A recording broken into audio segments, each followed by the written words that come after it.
second of 3 spirits. Awaking in the middle of a prodigiously tough snore and sitting up in bed to get his thoughts together, Scrooge had no occasion to be told that the bell was again upon the stroke of 1. He felt that he was restored to consciousness in the right nick of time for the especial purpose of holding a conference with the second messenger dispatched to him through Jacob Marley's intervention. But finding that he turned uncomfortably cold when he began to wonder which of his curtains this new spectre would draw back, he put them every one aside with his own hands, and lying down again established a sharp lookout all around the bed, for he wished to challenge the spirit on the moment of its appearance, and did not wish to be taken by surprise and made nervous. Gentlemen of the free and easy sort, who plume themselves on being acquainted with a move or two, and being usually equal to the time of day, express the wide range of their capacity for adventure by observing that they are good for anything from pitch and toss to manslaughter, between which opposite extremes no doubt there lies a tolerably wide and comprehensive range of subjects. Without venturing for Scrooge quite as heartily as this, I don't mind calling on you to believe that he was ready for a good broad field of strange appearances, and that nothing between a baby and rhinoceros would have astonished him very much. Now, being prepared for almost anything, he was not by any means prepared for nothing, and consequently, when the bell struck 1 and no shape appeared, he was taken with a violent fit of trembling. 5 minutes, 10 minutes, a quarter of an hour went by, yet nothing came. All this time he lay upon his bed, the very core and centre of a blaze of ruddy light, which streamed upon it when the clock proclaimed the hour, and which, being only light, was more alarming than a dozen ghosts, as he was powerless to make out what it meant, or would be at, and was sometimes apprehensive that he might be at that very moment an interesting case of spontaneous combustion without having the consolation of knowing it. At last, however, he began to think, as you or I would have thought at first, for it is always the person not in the predicament who knows what ought to have been done in it, and would unquestionably have done it too. At last, I say, he began to think that the source and secret of this ghostly light might be in the adjoining room, from whence, on further tracing it, it seemed to shine. This idea taking full possession of his mind, he got up softly and shuffled in his slippers to the door. The moment Scrooge's hand was on the lock, a strange voice called him by his name and bade him enter. He obeyed. It was his own room, there was no doubt about that, but it had undergone a surprising transformation. The walls and ceiling were so hung with living green that it looked a perfect grove, from every part of which bright gleaming berries glistened. The crisp leaves of holly, mistletoe and ivy reflected back the light, as if so many little mirrors had been scattered there, and such a mighty blaze went roaring up in the chimney as that dull petrification of a hearth had ever known in Scrooge's time, or Marley's, or for many and many a winter season gone.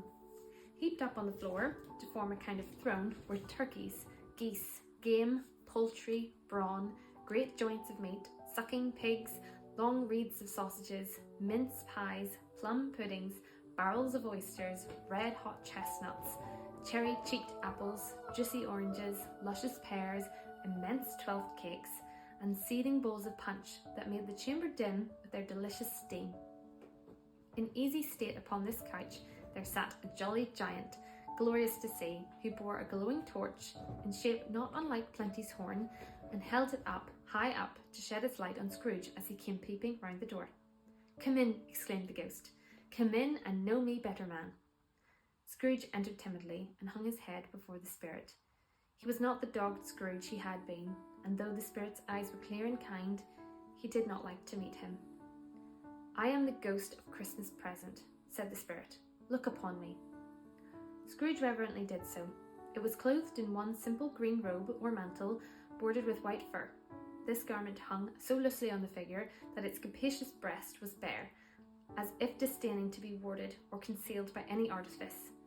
Its feet, observable between the ample folds of the garment, were also bare, and on its head it wore no other covering than a holly wreath, set here and there with shining icicles. Its dark brown curls were long and free as a genial face, its sparkling eye, its open hand, its cheery voice, its unconstrained demeanour, and its joyful air. Girded round its middle was an antique scabbard, but no sword was in it, and the ancient sheath was eaten up with rust. "You have never seen the like of me before," exclaimed the spirit. Never, Scrooge made answer to it. Have never walked forth with the younger members of my family, meaning, for I am very young, my elder brothers born in these later years, pursued the phantom. I don't think I have, said Scrooge. I'm afraid I have not. Have you many brothers, Spirit? More than 1,800, said the ghost.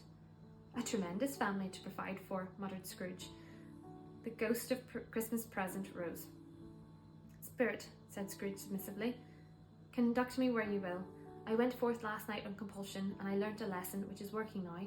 Tonight, if you have aught to teach me, let me profit by it. Touch my robe. Scrooge did as he was told, and held it fast. Holly, mistletoe, red berries, ivy, turkeys, geese, game, poultry, brawn, meat, pigs, sausages, oysters, pies, puddings, fruit and punch all vanished instantly. So did the room, the fire, the ruddy glow, the hour of the night, and they stood in the city streets on Christmas morning where, for the weather was severe, the people made a rough but brisk and not unpleasant kind of music, in scraping the snow from their pavement in front of their dwellings and from the top of their houses, whence it was mad delight to the boys to see it come plumping down into the road below and splitting into little artificial snowstorms. The house fronts looked black enough, and the windows blacker, contrasting with the smooth white sheet of snow upon roofs, and with the dirtier snow upon the ground, which last deposit had been ploughed up in deep furrows by the heavy wheel carts and wagons, furrows that crossed and recrossed each other hundreds of times, where the great streets branched off and made intricate channels hard to trace in the thick yellow mud and icy water. The sky was gloomy, and the shortest streets were choked up with a dingy mist, half thawed, half frozen, whose heavier particles descended in a shower of sooty atoms, as if all the chimneys in Great Britain had, by one consent, caught fire and were blazing away to their dear hearts' content. There was nothing very cheerful in the climate or the town, and yet there was an air of cheerfulness abroad that the clearest summer air and brightest summer sun might have endured to diffuse in vain. Thank you for joining me again today for another reading from A Christmas Carol, when we have met, yes, I agree, when we have met the ghost of Christmas present. Join me tomorrow to find out what he shows Scrooge.